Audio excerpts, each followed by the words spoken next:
Hi friends, welcome to தாவணி culture. இன்றைக்கி நம்ம வீட்டில் பருப்பு உருண்டை குழம்பு தாங்க வச்சுருக்கோம்.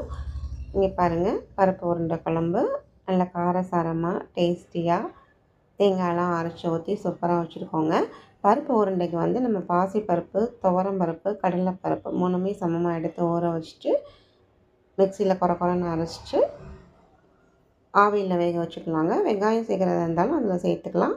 இட்லி தட்டெலாம் ஆவியில் வேக வச்சுட்டு எப்பயும் போல் நம்ம நார்மலாக புளிக்குழம்புலாம் வைப்போம்ல, கடவுள் பருப்பு வெங்காயம் தக்காளி போட்டு தாளிச்சிட்டு மசாலா பொடி போட்டுட்டு அப்புறம் நமக்கு கொஞ்சம் புளி ஊற்றிக்கோங்க. இதில் புளி ஊற்றினா தான் கொஞ்சம் டேஸ்ட் நல்லாயிருக்கும்.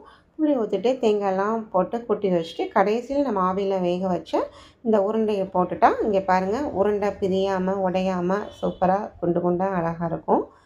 இதை ஒரு முறை ட்ரை பண்ணி பாருங்கள், சூப்பராக இருக்கும். அப்புறம் நம்ம எப்பவும் போல் ஒயிட் ரைஸ் தாங்க. இது உங்களுக்கு பிடிச்சிருந்துச்சுன்னா லைக் பண்ணுங்கள், கமெண்ட் பண்ணுங்கள், சப்ஸ்கிரைப் பண்ணுங்கள். தேங்க்யூ.